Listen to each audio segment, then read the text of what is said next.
الله أكبر الله أكبر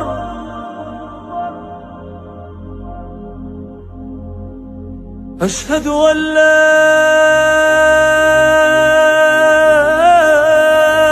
إله إلا الله.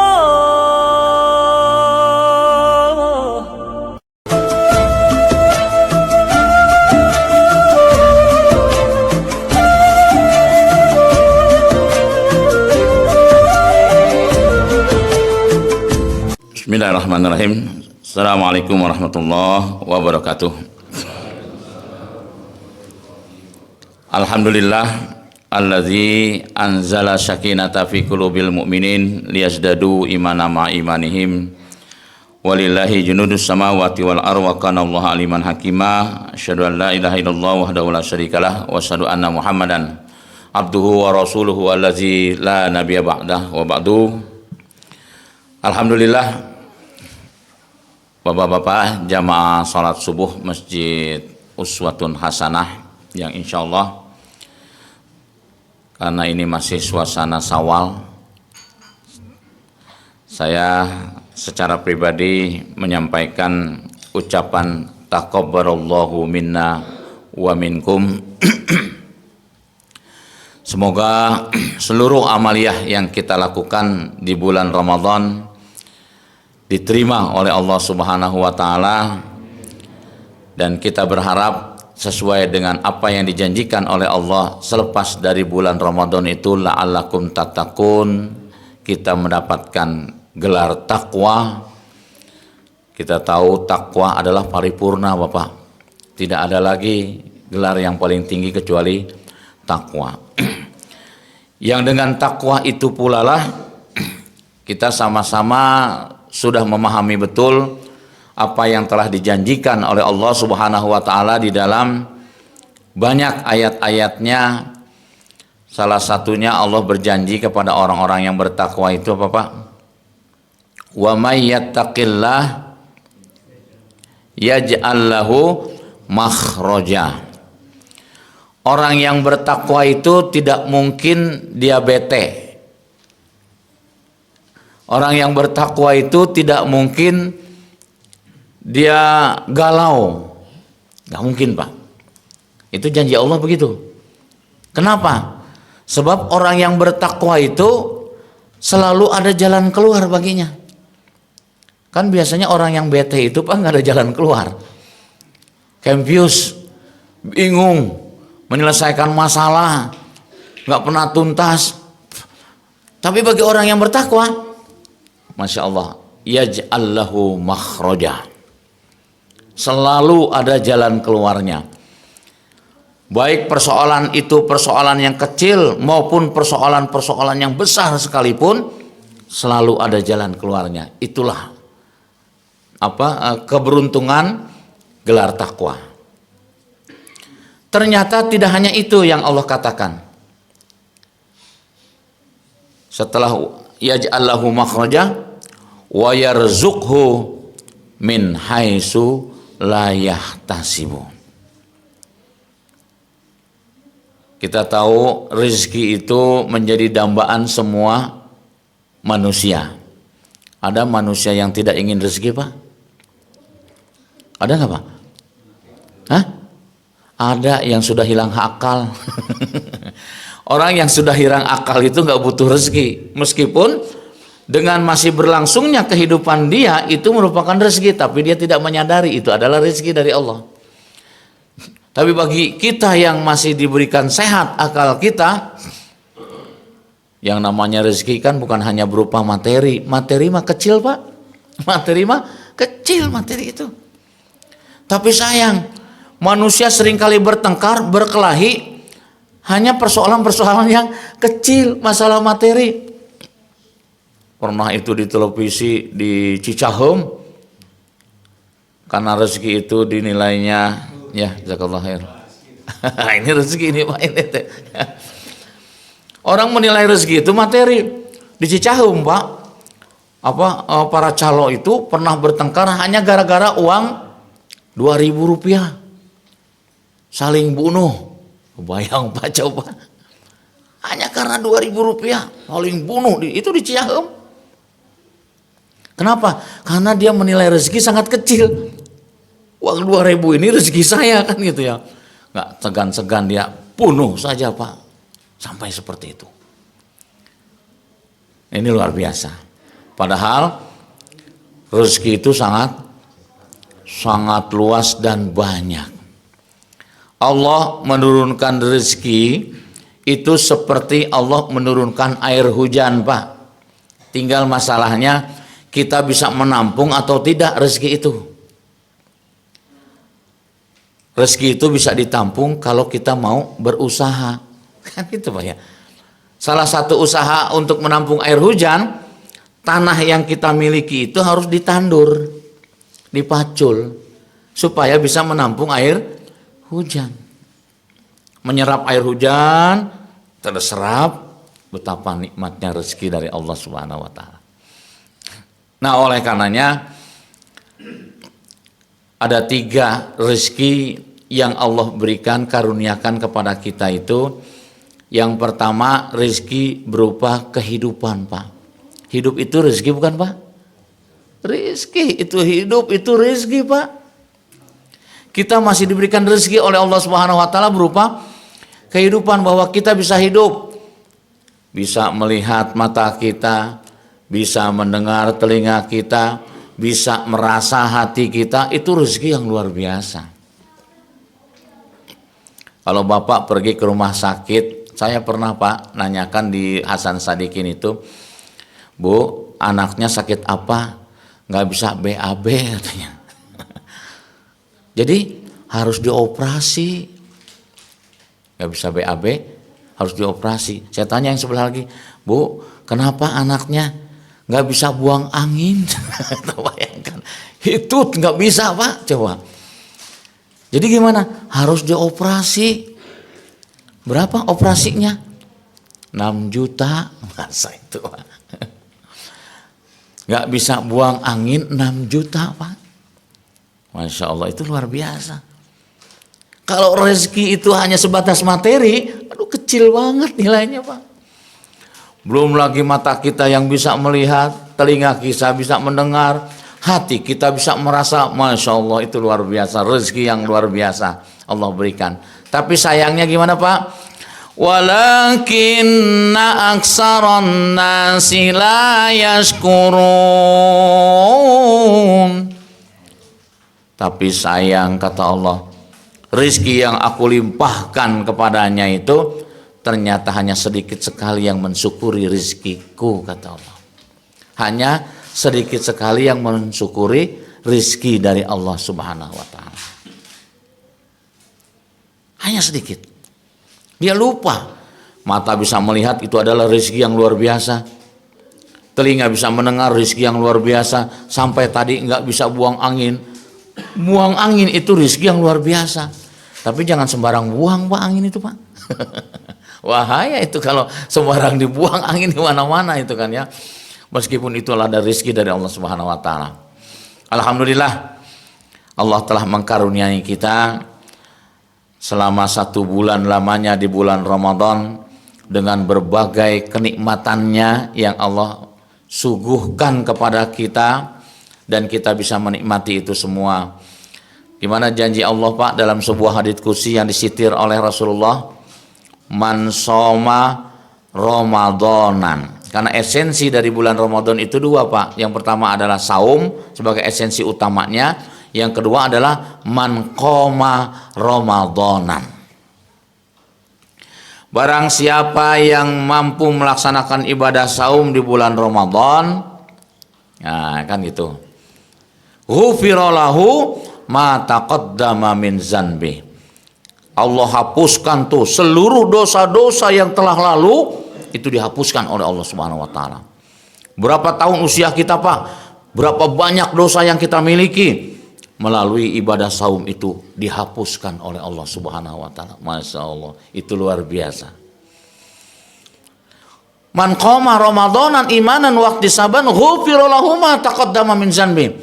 Barang siapa yang menegakkan salat qiyamul Ramadan atau salat tarawih selama di bulan Ramadan itu, ghufira lahu ma taqaddama min dzanbi. Dan salat qiyam Ramadan juga itu menghapuskan seluruh dosa-dosa yang telah lalu. Ma taqaddama min dzanbi, ternyata bukan hanya dosa-dosa yang telah lalu. Masya Allah, Allah berikan bonus apa? Dosa-dosa yang akan datang pun dihapuskan oleh Allah Subhanahu wa taala. Allahu Akbar. Wah, yang lalu sudah dihapuskan, yang akan datang pun dihapuskan. Jangan sampai kita merasa akan dihapuskan, berbuat dosa aja gitu, enggak gitu. Tentunya tidak seperti itu. Maksudnya bagaimana? Yang dimaksud dosa yang akan datang itu akan dihapuskan oleh Allah Subhanahu wa taala. Allah akan jaga, pelihara diri kita dari perbuatan-perbuatan dosa. Jadi mulai bulan Syawal ini, makanya tema yang diangkat pada kesempatan kali ini adalah bulan Syawal, dan 11 bulan yang akan kita jalani ini adalah bulan untuk merawat, Pak.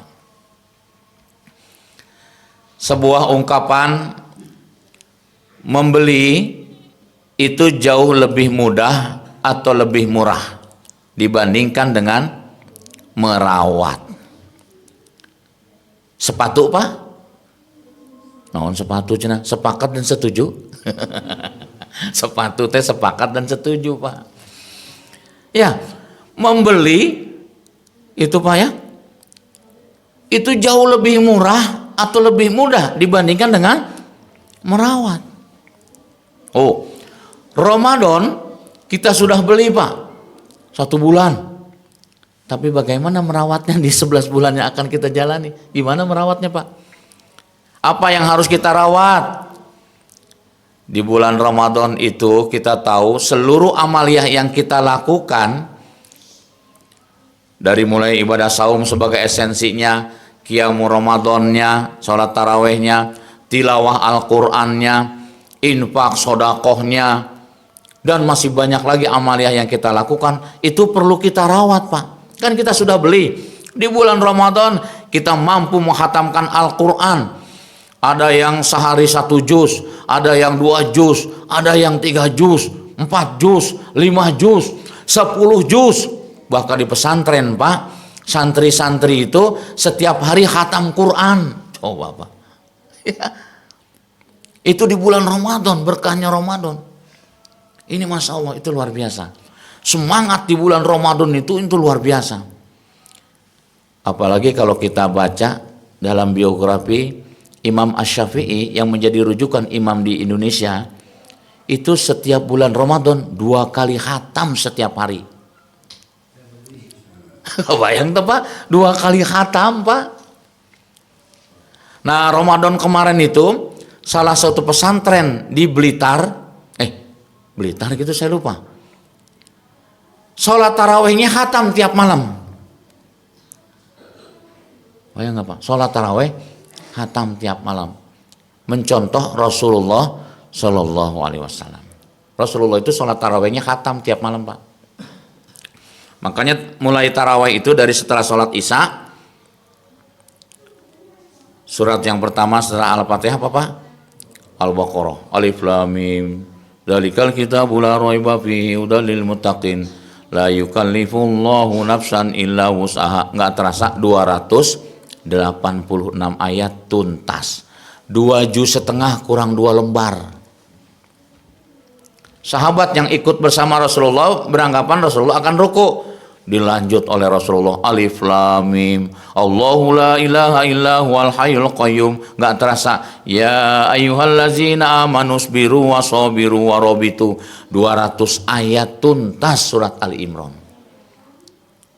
Seberapa juz ta, Pak? Ngitung juzna gue udah bingung, Pak. Ya, 3 juz. Ya, 3 juz setengah. Kurang 4 lembar. Apakah Rasulullah ruku? Ternyata tidak. Lanjut lagi surat An-Nisa, ya ayuhan nasu ubudu rabbakumul ladzi khalaqakum min nafsin wahidah. 176 ayat selesai. Berapa juz, Pak? 5 juz. Udah selesai? Belum. Lanjut lagi surat Al-Maidah. Makanya Rasulullah bulan Ramadan itu awal-awal itu 5 juz Pak, rakaat pertama. Rakaat kedua 7 juz. Baru selesai sholat tarawihnya Rasulullah menjelang sahur. Dan itulah yang dicontoh ditiru oleh salah satu pesantren, saya lupa di Blitar atau di mana gitu. Ada di televisi Pak. Sholat tarawihnya. Yang menjadi imam itu santrinya Pak. Masya Allah itu luar biasa. SMP kelas 3. Hafiz Quran, mungkin mimpin sholat tarawih. Tuntas tiap malam 30 juz. Bisa ya? Bisa, kenapa nggak bisa? Cuman masalahnya kita itu sholat tarawih sudah dibayang-bayangkan lila euy. Sholat tarawih kebayangnya lila euy. Aduh, jadi bete Pak ya. Iya, kebayang Pak ya. Bapak masuk ke masjid nanya saha imam ayeuna, bapak anu lila euy pulang deui we, salat di rumah we. Aduh, 15 menit selesai. Allahu Akbar. Iya. Nah, begitulah. Kenapa? Nah, di sini Pak kuncinya Pak. Di mana kata kuncinya coba Pak? Hah? Kata kuncinya di cinta Pak. Cinta, Bapak merasakan sendiri. Ketika Bapak jatuh cinta dengan istri, jalan Pak, jauh nggak kerasa. Orang jatuh cinta kan begitu ya, jalan jauh nggak kerasa. Pas gitu diukur, loh ternyata kita sudah jalan 10 kilo ya. Gitu. Cinta. Duduk nggak terasa, lihat jam, nah udah jam 11 lagi. Padahal dari jam 7 tadi nggak kerasa, asa baru sekedeng. Cinta. Nah, jadi babnya itu adalah di mahabbah, kecintaan kita. Kalau kita sudah jatuh cinta kepada Al-Quranul Karim, nggak terasa Pak baca Quran itu. Ya, nggak akan terasa baca Quran. Terus nikmat baca Quran itu. Masalahnya kita belum melatih diri kita cinta kepada Al-Quran, cinta kepada Allah, dan cinta kepada hal-hal yang lain. Nah, jadi nanti semoga Allah berikan panjang usia kepada kita. Di Ramadan yang akan datang itu kita pupuk cinta kita kepada cinta kepada saum kita. Kalau cinta dengan saum Pak, itu setiap hari nggak akan pernah menghitung hari. Aina saum kasabaraha euy. Setiap hari nanyain aina saum kasabaraha, nggak akan lebih dari 30 pokoknya gitu ya. Aina hari kasabaraha, aduh enak. Bayangkan coba, setiap hari dihitung.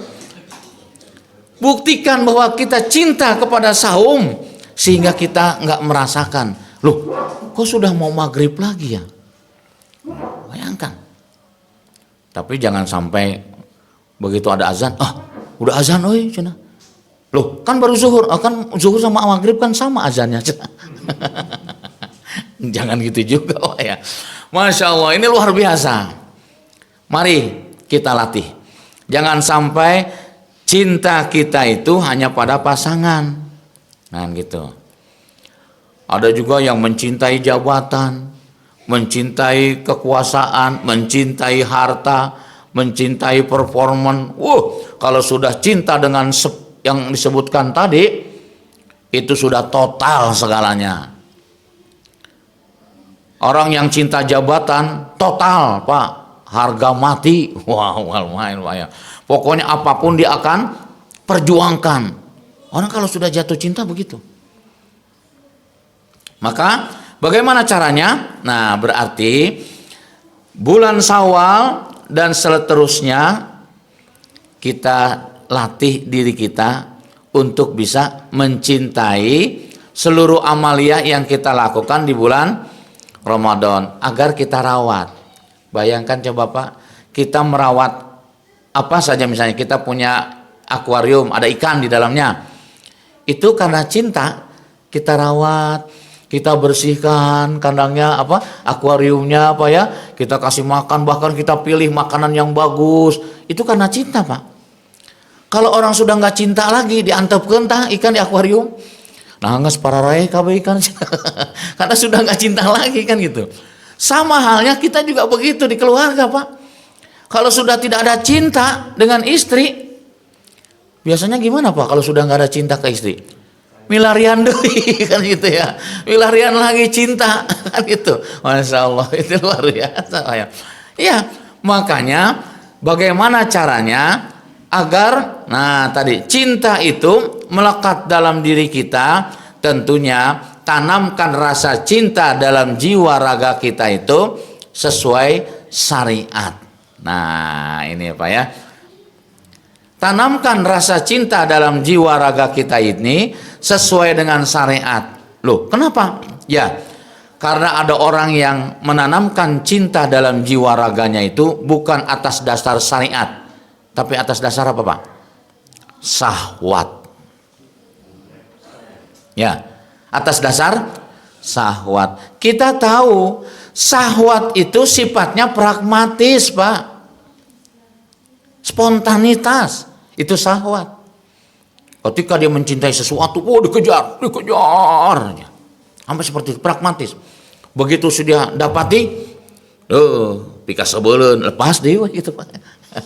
Pragmatis, Pak. Kalau cinta berdasarkan syahwat. Maka latihlah diri kita atau tanamkan rasa cinta dalam jiwa raga kita itu atas dasar syariat. Insya Allah, kalau cinta yang kita pancangkan dalam jiwa kita atas dasar syariat, syariat itu sifatnya khalidina fiha abada. Syariat itu sifatnya apa, Pak? Kekal selama-lamanya, itu syariat. Makanya Allah titipkan ke kita itu di samping ada syahwat, tapi Allah juga titipkan syariat kepada kita. Kalau syahwat itu sifatnya spontanitas tadi. Bisa jadi bukan hanya spontan, sporadis. Itu syahwat. Tapi yang namanya syariat insya Allah langgeng di sana, Pak. Maka cintailah Ramadan dan seluruh amaliyah yang ada di dalamnya itu atas dasar syariat, bukan atas dasar syahwat. Loh, ada gitu yang menjalankan ibadah saum di bulan Ramadan dasarnya syahwat banyak, Pak. Terbukti udah setengah bulan nih, udah cukuplah saum kan gitu ya. Iya kan? Sudah cukuplah, udah setengah bulan katanya. Tahun yang lalu itu cuma seminggu, sekarang 2 minggu lumayan lah kan gitu ya. Itu dasarnya syahwat, Pak. Makanya kata Allah Subhanahu wa taala dalam hadis tadi, gimana, Pak? Man soma Ramadanan imanan, syariat iman itu, Pak, dasarnya. Saum itu dilandasi dengan syariat, yaitu iman. Termasuk di dalamnya, Pak. Man qoma Ramadanan imanan, sholat taraweh sama, Pak. Kalau tidak didasari dengan syariat, maka sholat taraweh juga kan jadi umum, Pak ya. Penuhnya di awal, itu ya. Penuhnya di awal. Alhamdulillah, kalau ternyata dia nggak sholat di masjid tapi sholat di rumah, yang repot di masjid ente, di rumah gitu. Nah, ini yang repot, Pak ya. Masjid kosong pada kemana? Oh, mungkin pada sholat di rumah. Alhamdulillah masih sholat di rumah. Ini yang repotnya apa? Oh, ternyata di rumah ente, di mana? Di mall. Sholatnya di mall. Sholatnya di mall. Gitu ya. Allahu Akbar. Makanya kan di Ramadan itu ada satu malam yang nilainya lebih baik dari 1000 bulan. Makanya Lailatul Qadar itu sering terkalahkan. Lailatul Qadar itu syariat, tapi sering terkalahkan dengan syahwat. Akhirnya apa, Pak? Lailatul Qadar kalah dengan Lailatul Korting. Itu, Pak ya. Lailatul Qadar kalah dengan Lailatul Korting, diskon. Makanya makin maju itu jamaah teh. Kenapa? menjelang Lebaran itu diskon di mana-mana Pak ya. Makanya kalah Lailatul Qadar dengan Lailatul Korting. Belum lagi yang 2 tahun gak pulang mudik. Makanya Lailatul Qadar kalah dengan Lailatul Traveling. Oh ya. Yang sibuk di rumah, Lailatul Qadar kalah dengan Lailatul Cooking. Itu masak Pak ya. Bikin kue dan sebagainya. Masya Allah. Itu berjalan tiap tahun itu Pak. Ya. Nah, makanya kembali lagi, bagaimana kita latih, kita pupuk rasa cinta kita dengan Ramadan itu. Dari mulai saum kita cintai, dasarnya syariat. Kita mencintai saum di bulan Ramadan, dasarnya syariat. Insya Allah kita rawat cinta yang sudah kita beli itu di 11 bulan yang akan kita jalani ini. Kita rawat, dasarnya cinta. Insya Allah kita bisa tetap menjalankan ibadah saum. Masih ingat Pak yang pernah saya sampaikan waktu selama di Ramadan ada kajian, saya teh enggak ya?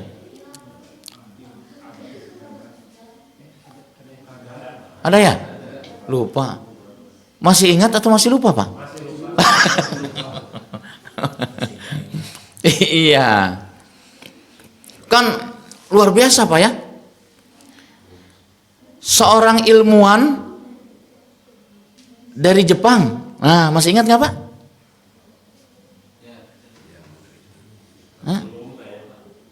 Masih lupa meureun Pak, bukan belum.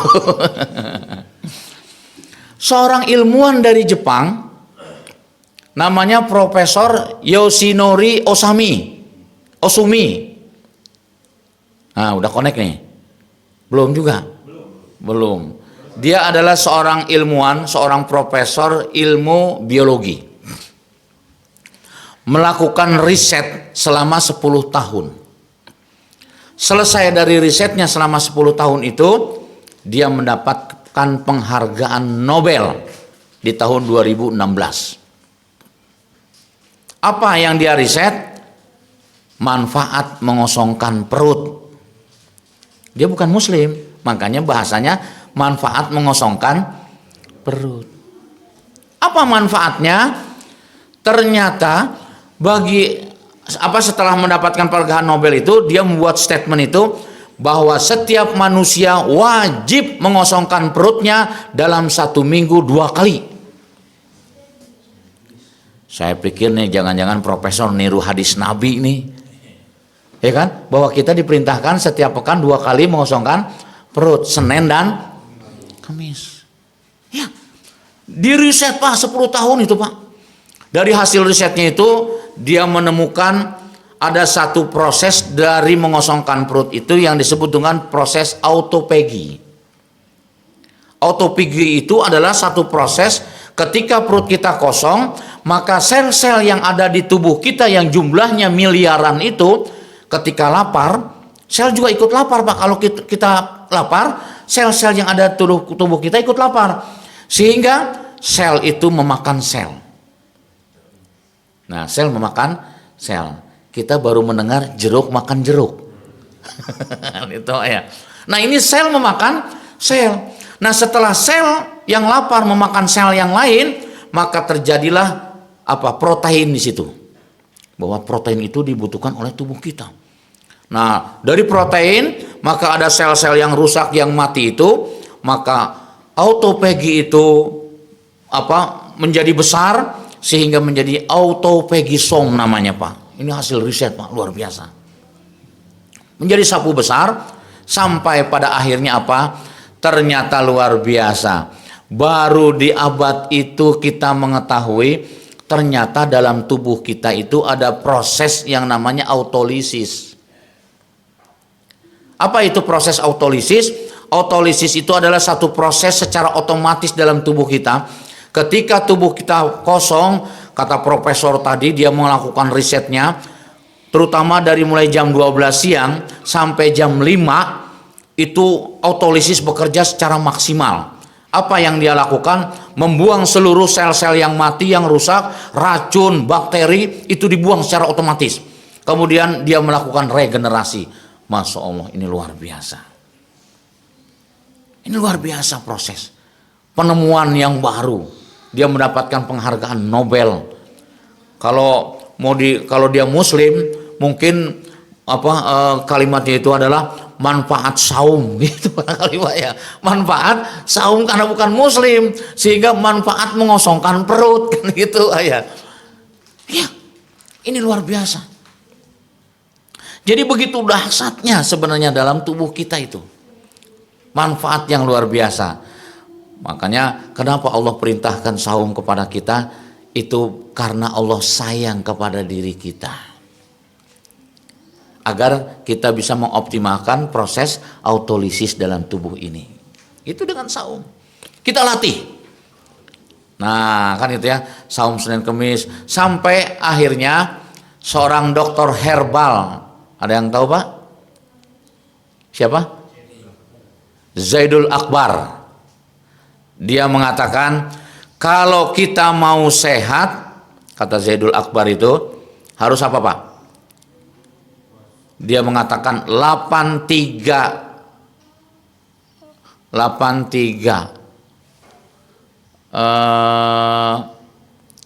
M apa saya lupa ya.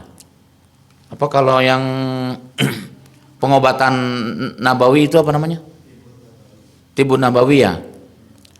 Cuman harus apa namanya kalau yang di itu? Bekam. Berarti 83B kata dia. 83B. Apa 83B? Saya penasaran Pak. Saya dengerin, saya simak kalimatnya.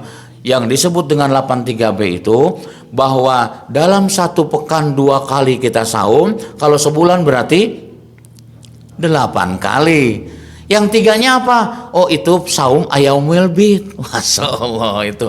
Karena Zaidul Akbar itu seorang muslim. Sehingga dia mengatakan kalau kita mau sehat dan kuat, apa kalimatnya itu? Kalau kita mau healthy and strong, ya strong body itu, kalau tubuh kita mau sehat dan kuat, lakukan 8M. Saum setiap pekan 2 kali dan 1 bulan 3 kali, yaitu ayaumul bid. Dan lakukan setiap bulan itu apa? Bekam. Gitu. Bekam itu kan pengobatan Tibun Nabawi. Kalau medisnya itu apa Pak? Check up.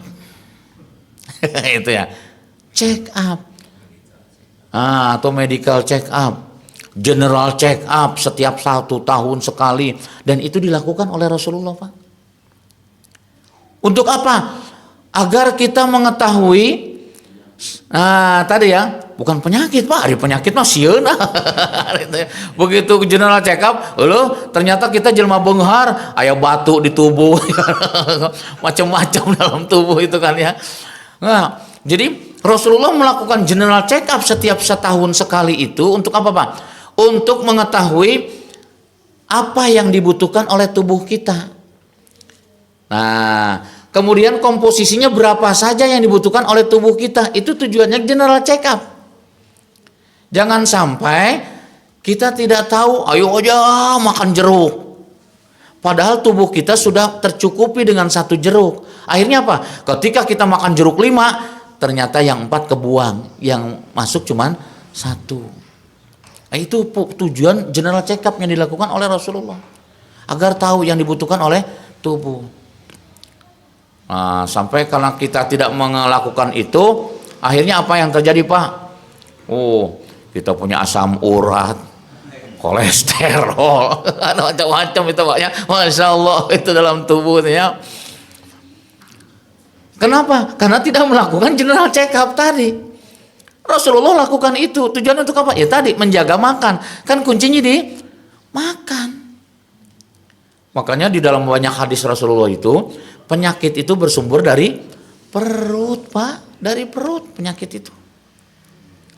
Masya Allah ya. Nah ini luar biasa. Nah kembali lagi, mari kita mencoba untuk menanamkan cinta dalam jiwa raga kita dengan dasar syariat. Nah, jangan tanamkan cinta dalam jiwa raga kita dasarnya syahwat. Kalau syariat khalidina fiha abada, langgeng dia. Makanya cintailah istri kita atas dasar syariat. Insya Allah langgeng rumah tangga kita, Pak. Cintailah anak-anak kita atas dasar syariat. Cintailah harta kita atas dasar syariat. Cintailah jabatan kita atas dasar syariat. Jangan mencintai selain Allah, selain Allah itu dasarnya syahwat. Maka cintailah selain Allah tadi dasarnya adalah syariat. Kalau itu yang menjadi dasar syariat, insya Allah. Apa yang terjadi, Pak? Sya'idun fid dunya wa sya'idun fil akhirah. Maka kita akan merasakan kebahagiaan yang hakiki di dunia dan di akhirat kelak nanti. Nah, ya. Nah, jadi yang pertama adalah menanamkan cinta agar kita bisa merawatnya. Jadi kalau merawat tidak dengan dasar cinta, Pak, berat. Merawat apa saja kalau tidak didasari dengan cinta itu susah. Banyak para pekerja, mau di kantor, di pabrik, dimanapun mereka, seringkali berhadapan dengan kasus bete, galau dalam menghadapi pekerjaan. Kuncinya di mana? Tadi, dia mencintai kerjaan itu dasarnya syahwat.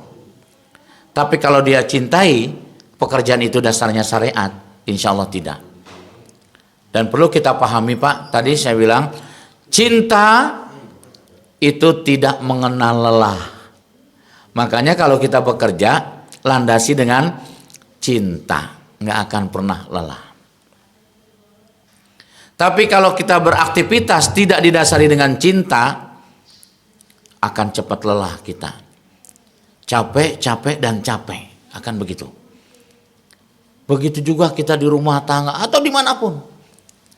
Nah itu ternyata cinta adalah sesuatu yang sangat mahal.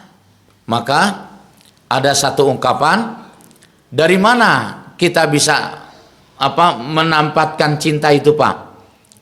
Berangkat dari tak kenal maka tak sayang. Berarti kita harus mulai dari apa dulu? Ta'aruf dulu, kita harus kenali dulu. Kenali kerjaan kita, kenali aktivitas kita, ibadah kita kenali dulu. Kalau kita sudah kenali, ya kan, ibadah kita sudah kenal Ramadan adalah bulan yang istimewa. Amaliyahnya di dalamnya adalah istimewa. Kita sudah kenal itu. Kalau sudah kita kenal, maka tak sayang. Sayang kalau saya tinggalkan Ramadan di 11 bulan yang akan datang. Sayang kita. Saum sudah kita tinggalkan. Sholat malam kita tinggalkan. Tilawah Al-Quran kita tinggalkan. Sayang. Makanya tak kenal maka tak sayang. Tak sayang maka tak cinta. Nah itu, Pak. Jadi awal mulanya cinta itu dari kenal dan sayang. Makanya kan sebelum kita berumah tangga biasanya ada proses perkenalan, namanya ta'aruf. Kan gitu, Pak ya. Dulu Bapak ta'aruf dulu nggak, Pak? Ente tembak langsung. Aduh, tembak langsung gitu. Nggak ada istilah ta'aruf, pokoknya tembak langsung. Datang ke rumah orang tuanya, Pak, saya suka dengan anak Bapak, saya pengen nikah. Wah, tembak aja gitu ya. Ada proses ta'aruf. Pengenalan dulu ya kan sampai memahami. Nah setelah itu nanti muncul kasih sayang. Makanya di dalam kalimat Al-Quran itu Bapak, litaskunu ilaiha wa ja'ala bainakum mawaddah warahmah. Tuh, cinta dan kasih sayang. Tak kenal maka tak sayang maka tak cinta. Berujung pada tak cinta maka tak tuh. Tak cinta maka tak ridho, Pak. Makanya betapa pentingnya kita mencintai Allah Subhanahu wa taala agar Allah memberikan keridhaan kepada kita. Itulah pentingnya kita mencintai Allah agar Allah meridhoi kita. Kalau Allah sudah memberikan keridhaan kepada kita, maka kata Allah gimana? Ud'uni, minta kamu kepadaku, astajib lakum, aku kasih. Allah tidak pernah berdusta. Yang kita minta pas dikasih. Cuman masalahnya kita sudah mencintai Allah atau belum? Itu babnya, Pak. Jangan-jangan kita baru mencintai materi, kemudian minta ke Allah, hari ke Allah nggak cinta. Padahal yang memberikan materi siapa? Allah. Kita hanya sebatas mencintai materi, mencintai jabatan, performan, lupa mencintai pemilik segala-galanya. Harusnya cintai dulu Allah di atas segala-galanya. Maka kalau kita sudah mencintai Allah di atas segala-galanya, Allah berikan keridhaan kepada kita. Kalau Allah sudah memberikan keridhaan kepada kita, ud'uni, minta kau kepadaku, aku kasih, kata Allah. Allah tidak pernah berdusta. Saya sudah minta berulang-ulang kali, cinta nggak ke Allah? Nah, itu pertanyaannya, Pak ya. Mana cinta nggak ke Allah? Wah, gimana ya? Nah, gitu. Buktinya sederhana, Pak. Orang yang jatuh cinta, apa biasanya, Pak? Kasratuz zikr. Orang yang jatuh cinta banyak menyebut-nyebut namanya. Nah, kan Pak ya? Orang yang jatuh cinta itu biasanya banyak menyebut namanya. Benar nggak? Selama ini kita ala bizikrillahi tatmainul qulub. Benar nggak selama ini kita banyak menyebut asma Allah? Nah, itu. Mana yang lebih banyak kita sebut dalam keseharian kita? Dari mulai bangun tidur tadi sampai saat ini, berapa banyak kita sebut asma Allah? Makanya disitulah pentingnya kita mengkaji agar tidak salah, ya, tidak salah kita melangkah. Betapa pentingnya kita mengkaji. Oh, ternyata kata kuncinya adalah dicinta. Betul. Kalau orang sudah jatuh cinta, Rasulullah begitu cintanya ke Allah Subhanahu wa taala, sampai sholat nggak terasa bengkak-bengkak kakinya, Pak. Saking lamanya berdiri. Ya gimana nggak bengkak, Pak? 1 rakaat 7 juz, 10 juz. Orang jangankan berjuz-juz, berayat-ayat saja sudah enggak helek kesehengnya tuh Pak, istilah orang Sunda gitu Pak ya. Udah miring kini, miring sini itu ya salat Pak ya. Kuning lila imam teh moal sekali-kali deui cenah Allahu Akbar. Demo ya. Protes ke DKM, ulah jadi imam deui saya tah mah cenah. Aduh, masyaallah. Naon gitu? Lila cenah Allahu Akbar.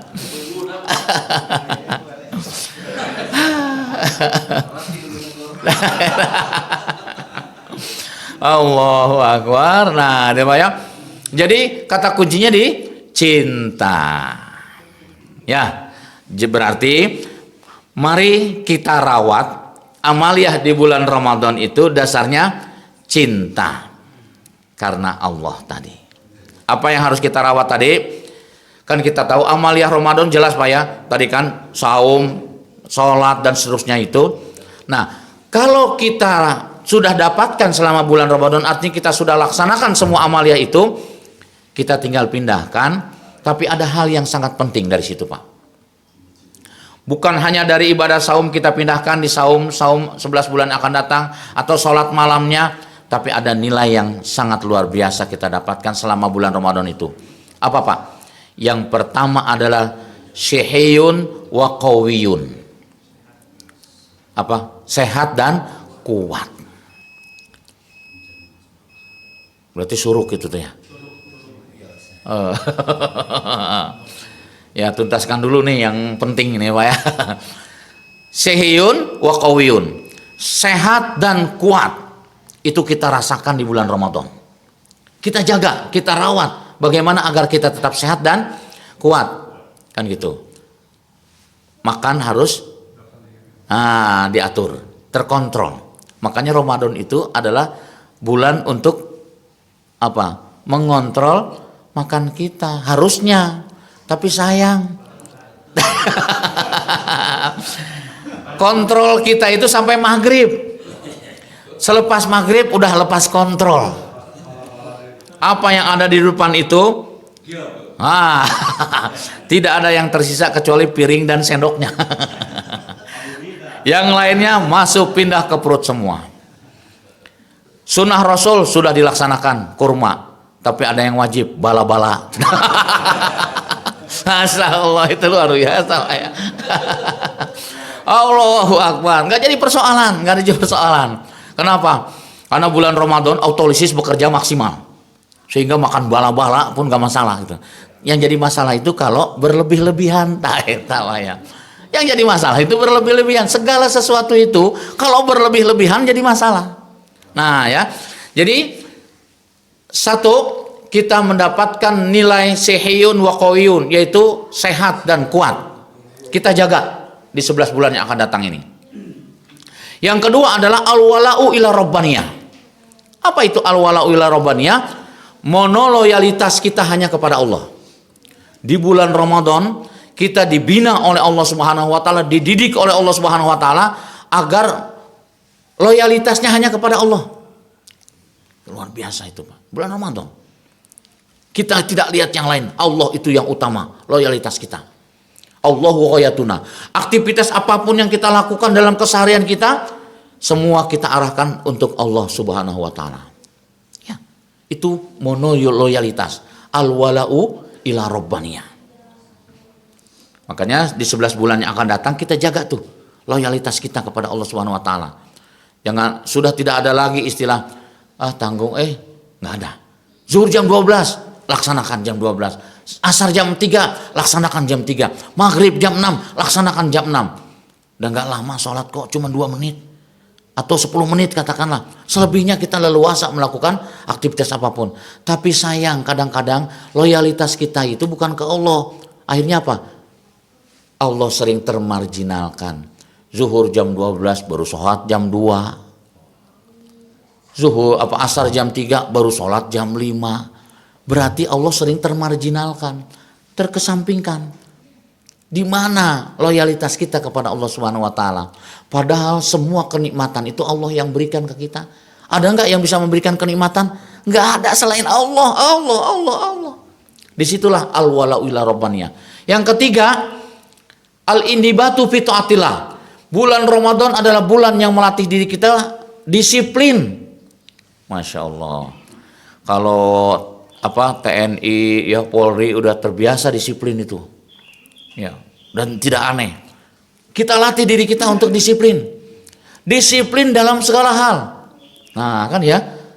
Disiplin makan, disiplin tidur, disiplin melakukan aktivitas. Buktinya dengan disiplin kita bisa menghatamkan Al-Qur'an selama 1 bulan itu. Disiplin kan, Pak ya? Disiplin. Kita bisa menghatamkan Al-Quran 2 kali karena disiplin, 3 kali sampai 5 kali karena disiplin. Kalau tidak disiplin, saya nggak yakin bisa menghatamkan Al-Quran.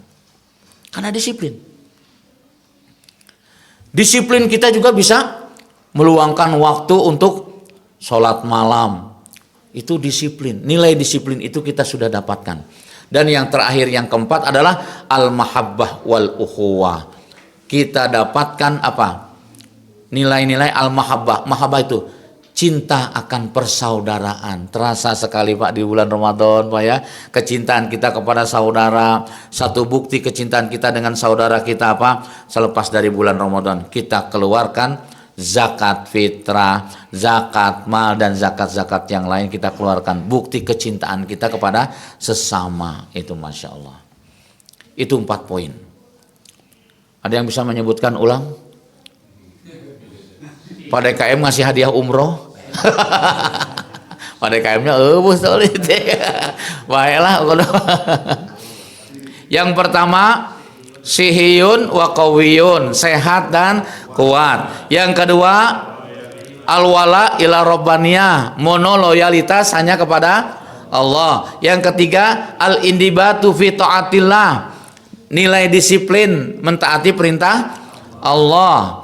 Yang keempat, al-mahabbah wal ukhuwah, cinta akan persaudaraan. Insya Allah kita rawat yang 4 poin itu sampai kita di 11 bulan yang akan datang bertemu lagi dengan Ramadan. Insya Allah menjadi Ramadan yang terbaik buat kita.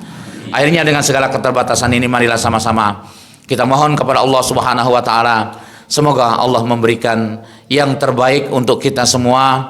Dan yang tidak kalah penting, semoga Allah bisa memberikan kekuatan, kemampuan kepada kita agar bisa memindahkan semua aktivitas yang kita lakukan di bulan Ramadan dan bisa menjaga, merawat nilai-nilai yang 4 poin tadi di 11 bulan yang akan datang. Terlebih dahulu kita beristighfar kepada Allah Subhanahu wa taala. Astaghfirullahalazim. Astaghfirullahalazim. Astaghfirullahalazim. Alladzi la ilaha illa huwal hayyul qayyum wa atubu ilaih. Innallaha wa malaikatahu yusholluna 'alan nabi ya ayyuhallazina amanu shallu 'alaihi wa sallimu taslima. Allahumma shalli wa sallim ala Muhammadin fil awwalin wal akhirin wa radhiyallahu an ashabi rasulillahi ajmain.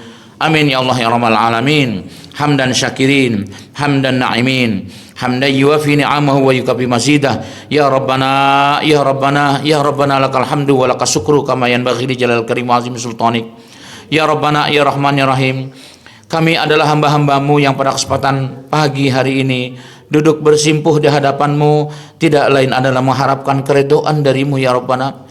Meskipun kami menyadari keridhaan yang kami harapkan belum setimpal dengan yang apa kami perbuat, ya Rabbana, berilah kemampuan kepada kami untuk mensyukuri atas segala nikmat yang kau berikan kepada kami. Tanamkan dalam jiwa kami iman yang kokoh, hati yang khusyuk, niat yang ikhlas, dan kesabaran yang tetap untuk mampu menjalani semua apa yang kau perintahkan dan berusaha untuk menjauhkan apa yang kau larang. Ya Rabbana, ya Rahman, ya Rahim. Berilah kemampuan kepada kami untuk memindahkan seluruh amaliyah di bulan Ramadan di 11 bulan yang akan datang. Berilah kemampuan kepada kami ya Rabbana untuk mengimplementasikan nilai yang kami dapatkan selama di bulan Ramadan. Nilai sehat dan kuat, nilai monoloyalitas kepadamu ya Rabbana, nilai kedisiplinan selama di bulan Ramadan bisa kami jaga dan kami rawat selama di 11 bulan yang akan datang, dan nilai mahabbah di antara kami, nilai kecintaan kepada saudara kami ya Arhamar Rahimin irhamna. Tanamkan pula dalam jiwa kami adalah orang tua yang mampu memberikan nilai-nilai kasih sayang kepada anak-anak kami. Tanamkan dalam jiwa kami adalah bagian dari masyarakat yang mampu berkasih sayang di antaranya ya Allah. Allahumma ya Arhamar Rahimin irhamna. Allahumma adfa'anna al-ghala wal waba wa zina wa zalazila wal mihan wa su'al fitan ma zahara minha wa ma batan an baladina hadza khasatan wa an sairil baladil muslimin amatan ya rabbal alamin. Allahumma rabbana atina fid dunya hasanah wa fil akhirati hasanah wa qina azabannar. Subhana rabbika rabbil izzati amma yasifun wassalamun alal mursalin walhamdulillahi rabbil alamin. Aqulu qouli hadza wa astaghfirullahal azim li wa lakum. Assalamualaikum warahmatullahi wabarakatuh.